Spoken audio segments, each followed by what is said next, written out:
Hello viewers, আপনাদের এখন যে ইন্টারেস্টিং ভিডিও দেখাবো কিভাবে পিকচার সিগনেচার কাস্টম সাইজ করতে পারি এবং কিভাবে কেবি থেকে এমবি করতে পারি। চলুন দেরি না করে শিখি। প্রথমে আমরা যে কাজটা করব, ক্রোম ব্রাউজার ওপেন করব। ওপেন করার পর আমরা গুগল থেকে এখানে search Google or type URL, অর্থাৎ এখানে আমরা ক্লিক দেব। দেওয়ার পর আমরা একটা ইউআরএল লিখব, পিকচার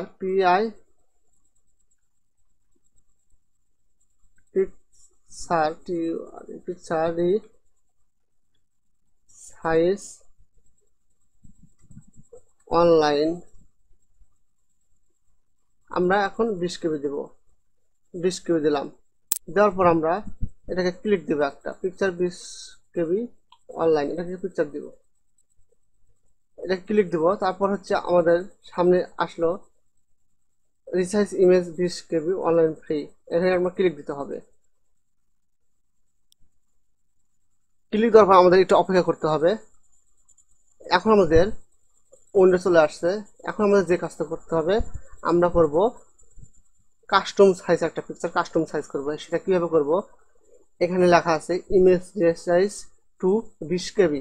আমাদের এখানে সিলেক্ট ইমেজ, আমাদের সিলেক্ট ইমেজ এখানে আছে। এটাকে আমরা কি করব, এখানে আমরা ক্লিক দিব। আমাদের ভিতর থেকে ছবি নিয়ে আসবো, যে ছবিটা আমরা কাস্টম সাইজ করব। সিলেক্ট পিকচার করার পর আমাদের এখানে ডেস্কটপে পিকচার আছে, আমরা এটাকে আমরা ক্লিক দিব। ক্লিক দেওয়ার পর এখানে হচ্ছে ওপেন, আপলোডিং হচ্ছে। এখন আমরা যে কাজটা করব, ইমেজ ফাইল সাইজ, অর্থাৎ এটাকে আমরা সাইজ করব। আমরা কাস্টম সাইজ বলছি, কাস্টম সাইজ করব কিভাবে, এখানে ক্লিক দিয়ে, অর্থাৎ এটাকে ড্রপ ডাউন ক্লিক দিয়ে এই ভার্টিক্যাল স্ক্রল বার দিয়ে টানতে হবে। টান দিয়ে নিয়ে এসে নিচের দিকে আসতে কাস্টম সাইজ লেখা যায়, কাস্টমে ক্লিক দিতে হবে। দেওয়ার পর এখানে ইজি 150, এখানে আমাদের এই ঘরে আমাদের কাস্টম মুভমেন্ট রাখতে হবে। ক্লিক দিয়ে রাখার পর আমরা যে কাজটা করব, আমরা নিজের মতো করে কাজ করব, অর্থাৎ হচ্ছে আমরা 180 কেবি পিকচারটা তৈরি করব। এখন আমি এখানে 180 কেবি যখন লিখলাম, এখানে কেবি ছেড়ে আছে, যদি এমবি থাকে এমবি দিতে পারি, আমরা কেবি হলে কেবি দিতে পারি। কেবি ক্লিক দিলাম। দেওয়ার পর এখন যে কাজটা করব, আমরা এটাকে নিচে আসবো, নিচে স্ক্রল করে আসবো। আসার পর এখানে আছে ইমেজ রেজুলেশন, অর্থাৎ আমি এখানে নো চেঞ্জ এটাই থাকবে। ক্লিক, এখন রিসাইজ ইমেজে ক্লিক দিব। ক্লিক দেওয়ার পর এখানে উপরে যে রিসাইজ ইমেজের রিসাইজ হচ্ছে। এখন এই পিকচারটা আমাদের 180 কেবি হয়ে গেছে। তারপর আমরা এটাকে ডাউনলোড দেব, হয়ে গেছে। এখন এটাকে আমরা সেভ, এটাকে আমরা কেটে দেব। এখন আমাদের একটা হলো। তারপরে দ্বিতীয় কাজ, আমরা পিকচার নিয়ে আসবো কিভাবে। এখন আমাদের নিউ রিসাইজ আসছে, এটাকে ক্লিক দেওয়ার পর আবার প্রথম অবস্থায় যাব, ক্লিক দেব। এখন আমরা নতুন করে ইমেজ রিসাইজ 100 কেবি এটা চলে আসছে। আমরা সিলেক্ট ইমেজ ক্লিক দেব, আবার যাবে আমার পিকচারের ডেস্কটপে আছে, এটা সিগনেচার, এটা আমাদের সিগনেচার। এটাকে আমরা ক্লিক দেব, ওপেন।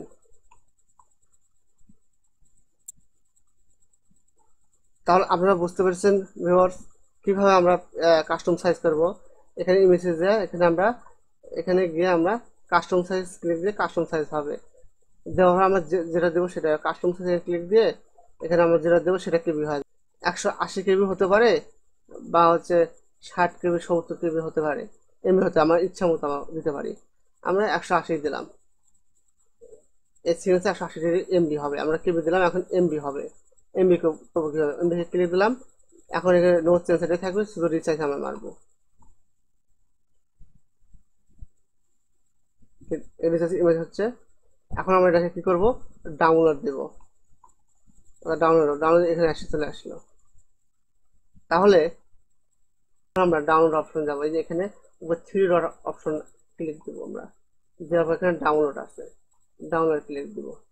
দেওয়ার পর এই যে আমি এখানে করলাম, ওই যে পিকচার করলাম আর হচ্ছে সিগনেচার করলাম, এই দুটো আমরা নেব। কিভাবে নেব, এখানে শো ইন ফোল্ডার, এখানে ক্লিক দিলাম। ক্লিক দেওয়ার পর এই দুইটা পিকচার এবং হচ্ছে সিগনেচার এই দুটো হয়েছে। এখানে দুটো আমরা ক্লিক দিয়ে দেখি কি হলো। এখানে ক্লিক দেব, এই যে পিকচার হয়েছে, সিগনেচার হয়েছে। এভাবে হ্যালো ভিউয়ার্স, তাহলে আপনারা সবাই বুঝতে পারছেন কিভাবে একটা পিকচার কেবি এমবি করতে হয় কাস্টম সাইজ করে। যদি আপনাদের এই ভিডিওটা ভালো লাগে তাহলে অবশ্যই চ্যানেলটি সাবস্ক্রাইব করবেন এবং লাইক কমেন্ট অবশ্যই শেয়ার করবেন এবং পাশে থাকবেন। আমি এরকম আরও ইন্টারেস্টিং ভিডিও আপনাদের দিব।